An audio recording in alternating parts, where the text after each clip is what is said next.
Welcome to Mindfulness Lists. The next section of A New Earth is called Reactivity and Grievances. We'll talk about reactivity. It seems, in some cases, it seems okay to react. Something's gonna fall on your head. Obviously, you react and you hold your hands up. Other things to react about, I guess it's the way that you perceive it. So your kid spills some milk and you react. It's done. If you react and, I guess if it's an ongoing thing, you can mention it to him. Hey, pay attention to what you're doing, Pay attention. Put your iPad down and eat your breakfast and drink your milk, whatever's going on there. But once something happens, actually to act about it, to work for a solution, probably being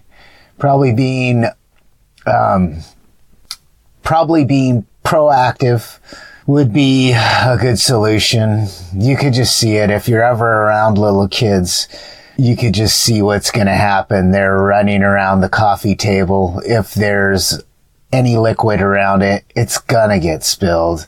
So be proactive and grab the drink and put it on higher ground, or tell the kid to slow down. Basically move the drink, because it's going to happen sooner or later. So reactivity, it usually serves no purpose besides protecting yourself. Reacting to something, action just seems way more appropriate. Someone says, hey, I've got this new business plan, to say, well, that's just sounds ludicrous. That sounds terrible. No one's going to think that way. Just being a victim and just taking a crummy point of view rather than saying, well, I could see what you're thinking there. Although this might work.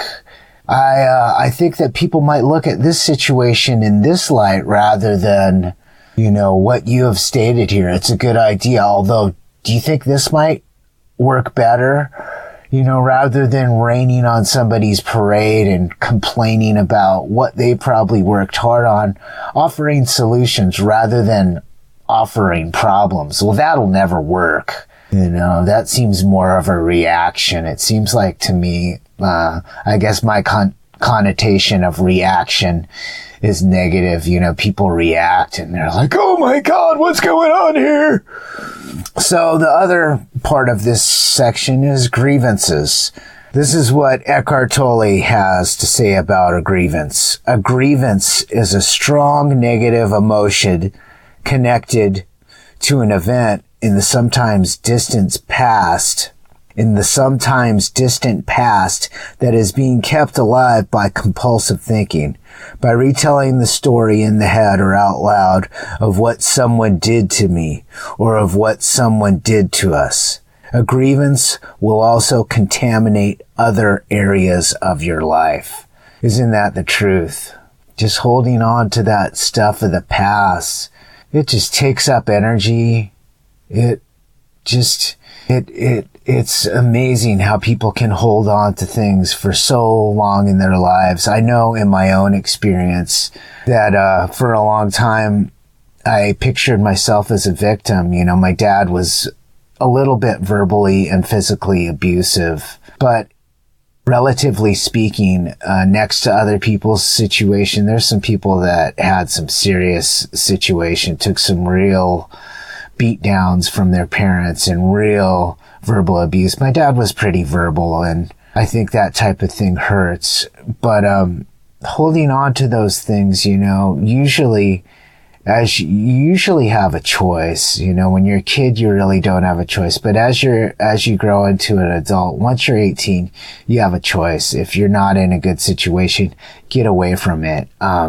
Something that Eckhart Tolle says, the last sentence of this section, it's just great. It says, the past has no power to stop you from being present now. So something that happened in the past, unless you give it that energy to hold you in the past, it really doesn't have that energy. You have a choice.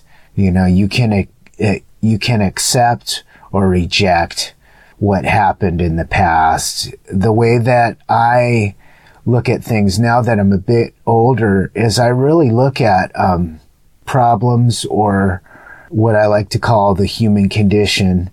I look at people, people that have drinking problems, or problems with drugs, or problems with being a productive adult. You can look at people like that as messed up, or you can look at them as teachers, and I prefer to look at them as teachers. You look at somebody who has a drinking problem, and you can role model and realize that this is where I will go if I'm a drunk, if I drink daily. I think moderation, I'm not pointing the finger at anybody. I think people work their butts off. And if you want a glass of wine or a beer after work, by all means have one. I think you deserve it. But when it starts affecting your health and affecting the ones around you, that's when you really need to take a look at it and get your priorities straight and cowgirl or cowboy up. But looking at people who have problems, and there are teachers, it's not some theory or something that you read in a book. You can look at a person right there. You look at somebody who holds grievances. What happens to a person that holds grievances? You see them. You see angry old people alone. No one wants to be around a jerk. It's not fun at all. Oh, this shouldn't be happening. Back in World War I. It's like, we have to accept these things. Things happen in our life, and you have a choice to reject it or to accept it. And by acceptance, that doesn't mean accept it and say, oh, that's okay that this thing is happening. If you've got a problem with what's going on, work for a solution rather than sitting there and whining like a little baby, complaining about it and not offering a solution. It just doesn't help. It's toxic, and it pollutes our environment to hold a grievance about what went down. Let's work for solutions. Okay, terrible stuff has happened in the past. Let's have a conversation with each other, okay? Something happened in the past that you're still unhappy about. What can we do? What do you need? What do you need to make this right? That's a good question to ask in relationships. Relationships, they're based on needs. I see something in you, I like you, and maybe they're based on different things, things that you see in people. We have good conversations. We both play guitar. We both like spaghetti, whatever it is. And then that relationship develops, and there's things that you have in common, and there's things that you need from each other. Well, in order for us to have a relationship, I need for you to apologize for what your grandfather did to my grandmother. And if that's possible, then it's possible. And then if it's not possible, then that need is not met. And there's no need to continue on that relationship. It's like, okay, this happened, accept it or reject it. If you reject it, you're fighting what is. And you need to hold that pain for the rest of your life. It's not good, holding on to that stuff. It's the doorway to sickness. There's a cell biologist. His name is Bruce Lipton. If you ever want to check out some cool stuff, he's got a book called The Biology of Belief. The Biology of Belief. And basically, in a nutshell, what this guy, Bruce Lipton, discovered was that the health of cells, like what scientists used to think was that the center of the cell, I don't know the name of it. We'll call it the nucleus of the cell. I forget the name of it. I haven't taken biology in a long time. But they used to think that the center of the cell controlled the cell, and that's not correct. What actually controls the cell is the cell wall, because what the cell wall does is it's the outside of the cell, and it is what senses what's happening on the outside of the cell. So Bruce Lipton did this experiment, and he took healthy cells and he put them in a bad environment, and he took the same healthy cells, the exact cells, and put them in a good environment, bad and good, whatever, a dark environment and in a light environment. I'm not a scientist, but basically these cells, they know what's going on the outside of them. They can sense, this is a good environment or this is a bad environment. It's pretty simple. You put a plant in a whatever place that's toxic and a place that's dark, it's not going to grow, obviously. So it took some scientists to figure this out, that our environments, they really affect us. They've done other studies on it. The aliens who, scientists have done other studies on this type of thing as well with people. And what they found out is that people, certain people have heart problems and certain people have other problems, brain problems. So what they found out is that these people, certain people, I'm just making this up, but I have read it, they'd have heart problems and they would adopt children and the children would get the same heart problems. And most likely, I surmise that it's from the environment, the toxic environment that was going on in their household, that these sicknesses would pop up. It's definitely connected. Your body follows your mind. If you want to hold on to these seeds of anger and these seeds of hate and these seeds of depression and these seeds of fear, they will sprout into sickness. If you want to plant seeds of love and seeds of benevolence, you see what happens when you do that. You can harvest fear or you can harvest love. It's your choice.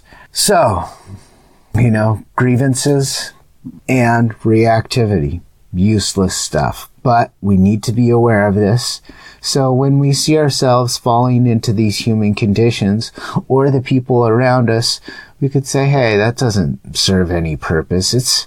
To me, it's kind of hard. Like, you learn about this stuff and then, the way to apply it, like, it's easy for me to apply it to myself. I read this and I could just see this serves no purpose besides, feeding my ego and, fueling sickness and bad things in this world, things that are unpreferable. And it's hard to tell somebody, hey, don't be a jerk. No, that's not a good way. That'll shut someone down. Don't be so reactive, please. Let's work on a solution.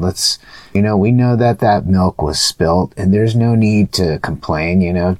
Johnny and Lisa didn't mean anything playing around the coffee table. Let's work for a solution. Let's not put the milk there the next time. Let's get spill-proof cups. Let's work on solutions rather than looking at the problems. And with grievances, let's work on a solution of resolving those grievances. And if not, people got to carry that.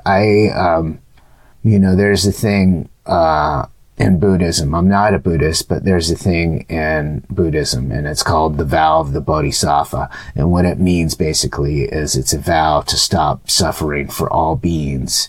And I think that's a great thing, to work for change, to work for change for the best, to work for peace for the best, for everybody to stop suffering. But the thing about this vow to end suffering for all living things is that you have to be included in that. If you are not included in the circle of giving and receiving, then it doesn't work. You have to be included. You can't, you gotta give, but you can't have your toes stomped on at the same time. So it's this nice balance of give and take. I'll see you next time.